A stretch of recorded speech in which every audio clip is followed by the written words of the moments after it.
What's going on, everybody? Thanks again for joining me today on the Say What You Want podcast. I'm your host, Mr. CT Radio 85, and I'm just giving you a quick update on where we're at with this whole situation. If you could see the title, it says airlines may shut down aid deal near. Now, what they're talking about is that the House is going back and forth on a $2 trillion deal that they're that's been placed on the table to see if it's going to pass. Um, I mean, the numbers are crazy when you think about this because let's get into it.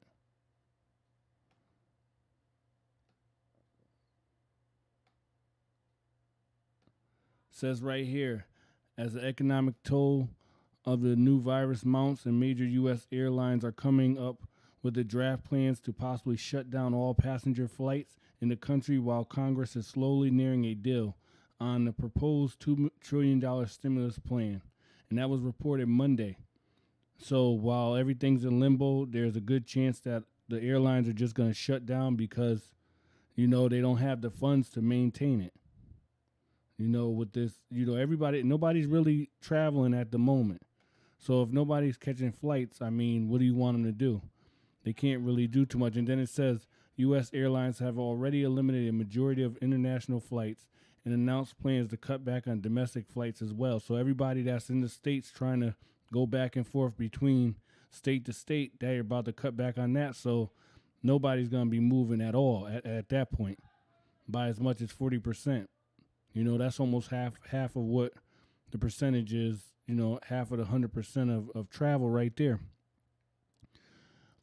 Prior to the virus outbreak in the United States, they were doing at least 8.4 million flights annually, and now they're down so bad. So, I mean, this is where it's at right now. Should anybody be traveling right now anyway? I don't think so. I think that's taking a risk, if you ask me, because if you look at the flights and everything like that, and how close the seating is, and just the different situations that take place on a flight.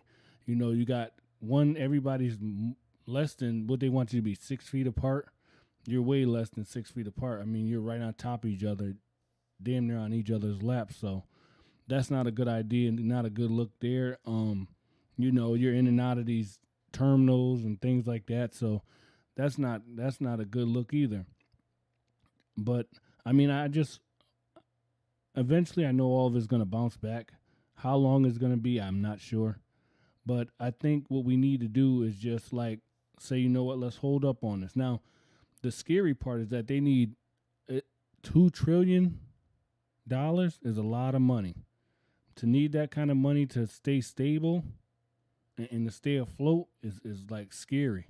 You know, regular everyday people, we look at a couple $1,000s like, that's what I need to stay afloat. They need 2 trillion in order to stay in operations, and that's like, whew, that's a lot of money that they're asking for. So I see where the house is, and you got both sides of the house, and they're like, well, we did bailouts back then.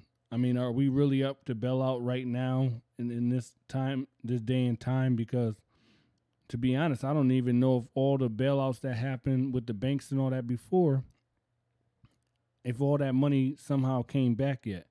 I doubt it. I remember when they were bailing out all the banks, when we had the downturn in the market and all that stuff, and they were bailing everybody out. I mean, that was only what, a while ago, So, I mean, now we got to recoup that money. Plus, you give out all this money, and then we got to recoup that money again. So, I mean, yeah, the government may print money, but I don't see it really helping us to be bailing everything and everybody out right now.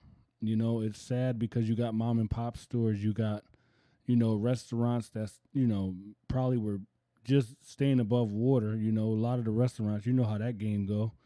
You either make it or you sink. You either sink or swim with the restaurant business. So this might have really took a real big impact on them. For what I'm hearing, a lot of the restaurant owners saying, they had to lay off a lot of their staff and, put them on temporary leave and things like that until they know exactly what's going on.